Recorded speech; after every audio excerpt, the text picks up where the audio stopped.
जो ट्रंप की जीत के बाद सबसे बड़ी हार थी। पर भारत ने अपनी फॉरेन ट्रेड पॉलिसी में कुछ संशोधन किए, जिसका नतीजा भारत 12.5% वाले टैरिफ स्लैब से हटकर 10% वाले टैरिफ स्लैब पर आ गया।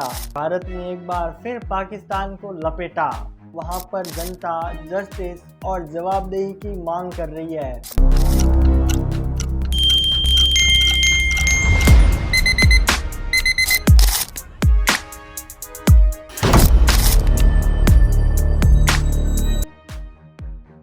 दिन की सबसे बड़ी खबर निकल कर आ रही है अमेरिका से, जहां अमेरिका ने इंडिया पर 10% लेबर टैरिफ लगाया है। ये जो ट्रंप की टैरिफ लिस्ट है, इसको टाइमलाइन के हिसाब से समझते हैं। 20 फरवरी 2026 यूएस सुप्रीम कोर्ट ने ट्रंप के ग्लोबल टैरिफ को इनलीगल करार दिया, जो ट्रंप की जीत के बाद सबसे बड़ी हार थी। सुप्रीम कोर्ट के ट्रंप को लतेड़ने के बाद ट्रंप ने सेक्शन 122 ऑफ ट्रेड एक्ट का यूज करते हुए 150 दिन का अस्थायी ग्लोबल टैरिफ लगाया। ये जो अस्थायी 150 दिन का टैरिफ था, वो शुक्रवार 24 जुलाई को रात को 12 बजे खत्म होने वाला था। और जब ये 150 दिन का अस्थायी टैरिफ लगा, तो उसी बीच यूटीआर यानी यूएस ट्रेड रिप्रेजेंटेटिव ने एक जांच शुरू की 60 देशों पर। और जब यूएस कोर्ट ट्रंप के पीछे लगा हुआ था, तो इस जांच के लिए उन्होंने सेक्शन 301 ऑफ ट्रेड एक्ट 1974 का यूज किया।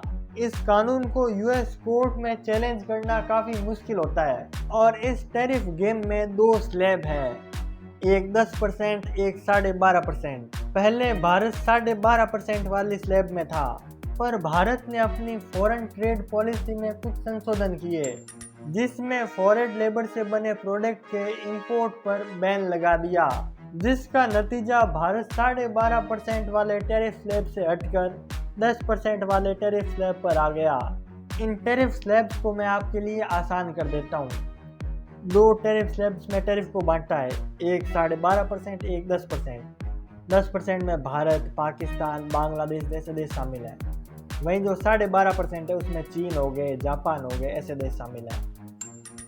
और जो 12.5% वाला है, उसमें 43 देश है। और वहीं जो 10% वाला है, उसमें सिर्फ 17। टोटल 60 देशों पर अमेरिका ये टैरिफ लगाता है।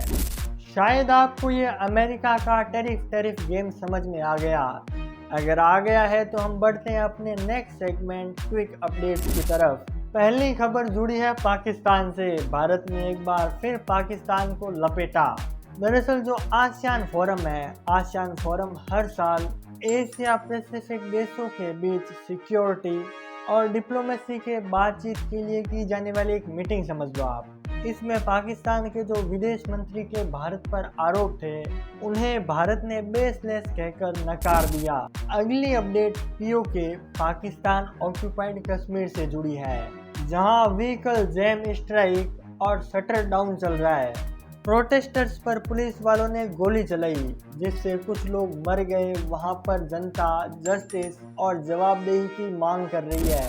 अगली अपडेट की शुरुआत एक सवाल से करते हैं। आप में से कितने लोग रेयर अर्थ मटेरियल के बारे में जानकारी रखते हैं? दरअसल ये वो खनिज है जो ईवी बैटरी, चिप और जो पवन चक्की है, उनके बनने में एक महत्वपूर्ण भूमिका रखते हैं। और इन रेयर अर्थ मटेरियल पर लगभग 95 या फिर 99% कंट्रोल चाइना का है। और भारत इसी में एक अल्टरनेटिव बनकर उभरना चाहता है, जिसके लिए भारत कई प्रयास कर रहा है। इसके लिए भारत म्यांमार के हैवी रेयर अर्थ मटेरियल की सप्लाई खोज रहा है। अगली अपडेट है बिजली से जुड़ी, जहां पर भारत बिजली के यूज की सारी हदें पार कर रहा है। अप्रैल से जून तक भारत की बिजली मांग 12% से ग्रो हुई है, जिसमें मुख्य भूमिका निभाई है सूर्य देवता ने। अब चलते हैं हम हमारे next segment the bright side के ऊपर। पहली और आर्थिक रूप से सक्षम करने वाली बहुत बड़ी खबर आई है जीएसटी कलेक्शन से, जिसमें 14% उछाल आया है और जिससे ये $1.95 ट्रिलियन की बन चुकी है। एक तरफ जहां भारत के पास भारत के अंदर से पैसे आ रहे हैं, वहीं दूसरी तरफ ये अपडेट भारत को बाहर से भी पैसे देगी। जो कि है BIA Bharat Israel investment agreement. वहीं तीसरी और रेलवे सेक्टर से जुड़ी अपडेट है कि मालगाड़ी में 4% और जो पैसेंजर सवारी है उसमें 2.3% का इजाफा हुआ है। साथियों, आज के एपिसोड में बस इतना ही। मैं मिलता हूँ आपसे कल इसी शो बेहतर खबरें और अच्छी रिसर्च के साथ। तब तक के लिए आपका बहुमूल्य समय देने के लिए बहुत बहुत धन्यवाद।